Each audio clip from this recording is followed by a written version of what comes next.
To Detention Officer Griffin. 2 weeks after you caused that, I hope the bitch dies. Did you say that? That's the bitch I was talking about. Oh, I see. Break a roof. Oh. That's the bitch I was referring to, who got me into this. Oh. Okay? This is the bitch I was referring to. Oh. He didn't stand up. I stood up for mine. I said I did it. Mm-hmm. I did it because he made me do it. Okay? He made the other two also do it. Okay? That's your client, the bitch. At the time that you made that statement, Sharika Adams was fighting for her life, right? Did the captain tell you what happened that day? My question is, Sharika Adams was fighting for her life, wasn't she? She was. But this wasn't about Sharika Adams. It was about the person who got me involved in all this. For 6 months, the client did this. This wasn't a one-day affair. It was for 6 months. He dragged me into something that I didn't want to be involved with. Your client. Now, have you ever referred to women as bitches?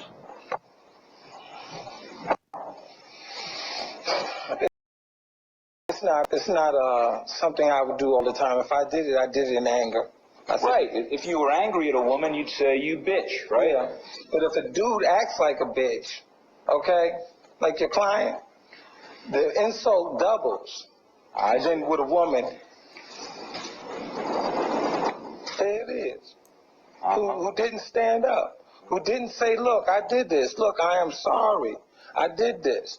I'm gonna, what he said was, I'm gonna save myself after the murder.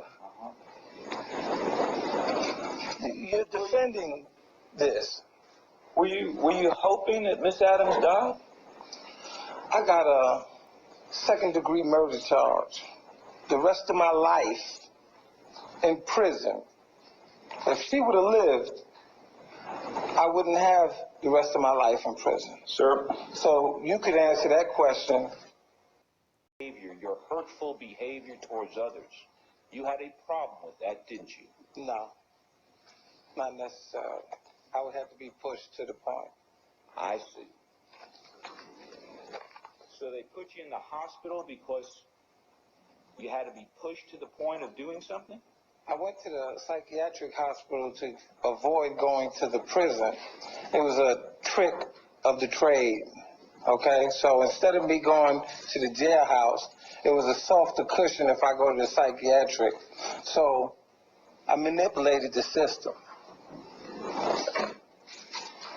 Everything that you read in the file, I led them to believe that so I could get out of serious time. They didn't state that I had an IQ of above average, did they? Or they didn't state that I have many different trades. Carpentry, plumbing, electricity. They didn't state all that. So you just have one side of the fence, Mr. Rudolph. You have to look at both sides of the fence to deal with me.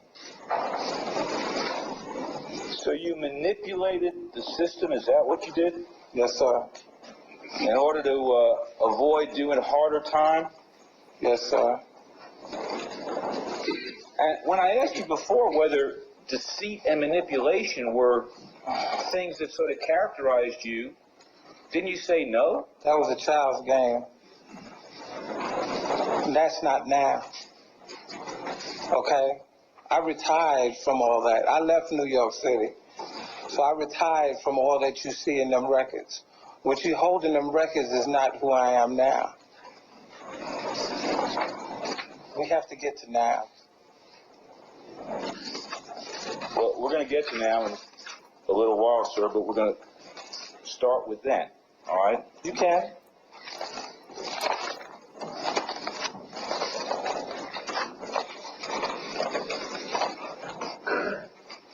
By the way, did you have a nickname when you were in the New York State prison system?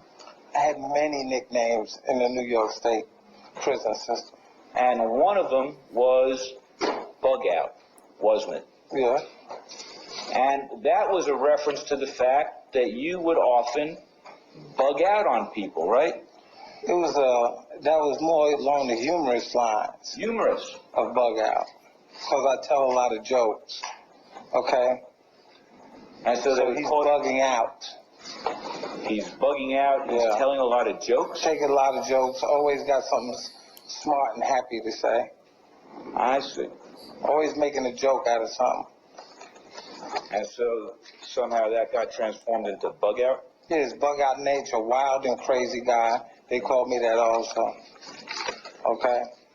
Crazy not meaning literally crazy though. Wild and crazy, but not literally? Yeah. Wild. 7:30 they call it up there. Excuse me? They call it 7:30 up there. 7:30? Yes, sir. What does that mean? That's when you have a mental observations in the courts of New York State. They'll give you a 7:30 evaluation. Uh-huh. Okay? Uh-huh. So the 7:30 evaluation that held for me never got proven. Is that one of those things you were trying to do to manipulate the system? I manipulated the system and went to the mental hospital. And once I found that the people really do have problems in the mental hospital, I got back on the right track. Well, sir, let's talk about now. You said that was the past. You're now a new person, right? Is that what you're saying? I paid my debt to society in New York State. Yeah, I understand that, but I'm talking about your psychiatric condition. I'm talking about your antisocial personality disorder. I'm talking about all conditions. You're a new person now. Been a new person. You claimed in this statement you made to the police that Mr. Caruth had threatened you. Is that right?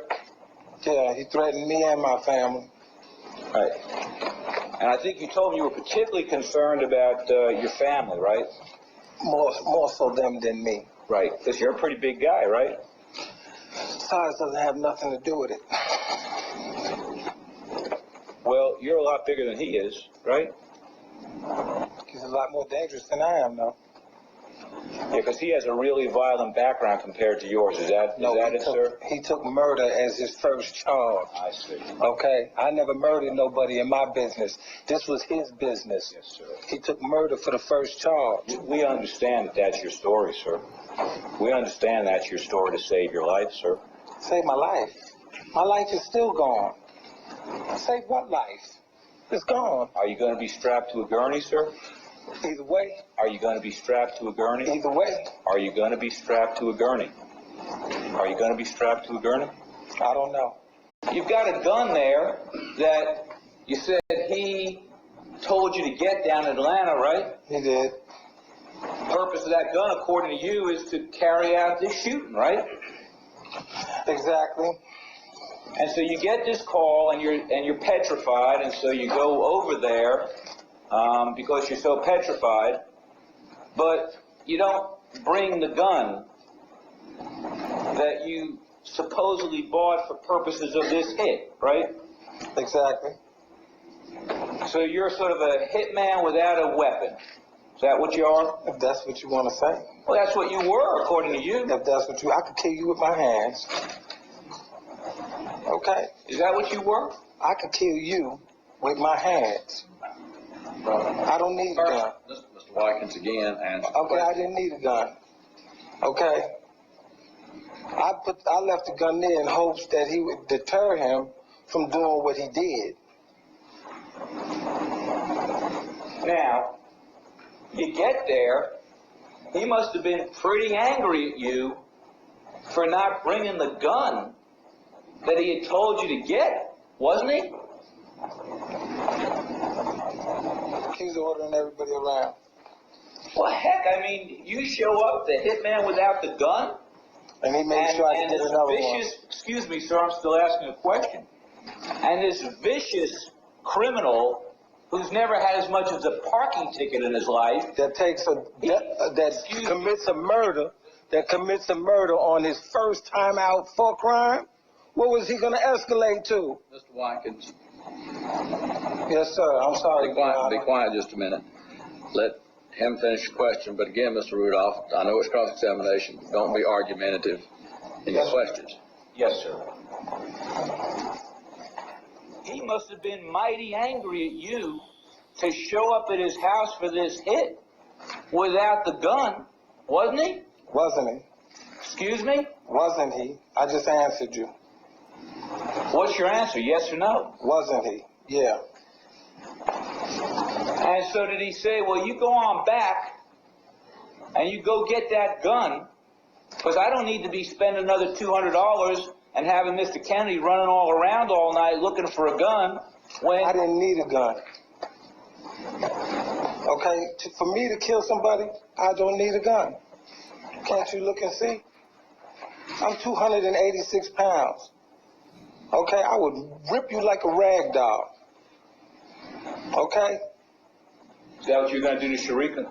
I could have, but I didn't. Okay, I could have killed her, the baby. Okay, that wasn't my beef. I didn't kill my wife with the meat cleaver. I threatened her. Okay, I didn't hit Bridget with the crowbar. I threatened her. I was a dog barking. I didn't do nothing. I ran. After my wife did that to me, I left New York, packed up, took my tools, and said, I'm a good-looking man, I'll be able to get another woman. Left, went to Atlanta, was in a strip club with hundreds. When I had a problem with the girl I was dealing with in Atlanta, packed up. Went to Charlotte, met Bridget. When I had a problem with Bridget, I packed up. Went back to Atlanta. I ran. This is what I tried to encourage the young man to do.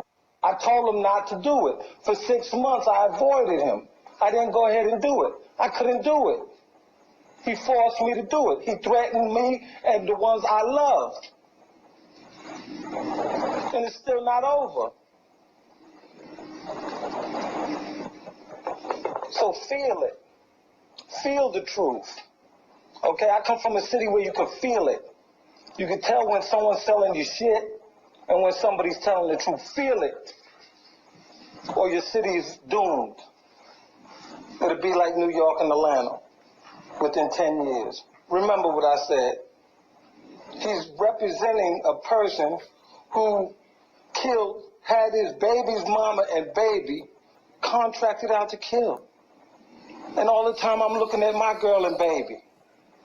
How did you think I felt? I'm still human, even though I have a long criminal history. I did it all. But I'm still human.